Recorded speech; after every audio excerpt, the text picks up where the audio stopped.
In this video, we will show you on how to add an AWS subscription for monitoring using role-based authentication. To do so, click on Monitor/Discover option, tap on Cloud Infrastructures. Next, click on AWS Cloud. In the nickname, provide a name you'd prefer and relevant to the subscription stack. In the access type, set it as role. Enter the AWS account ID and AWS role name respectively. Then choose a remote agent which you'd like to use for monitoring the AWS subscription and update it. In next few couple of minutes, you would have measures reported in out-of-the-box dashboard like you notice it on the screen. This dashboard gives us an overview of EC2 health status, cost, instances distribution, and geolocations where the instances are currently running. Additionally, it also shows us an overview of top 5 instances based on various capacity parameters.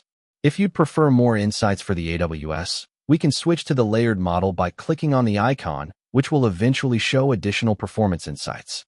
It's that simple. Get started with EG Enterprise for monitoring your AWS.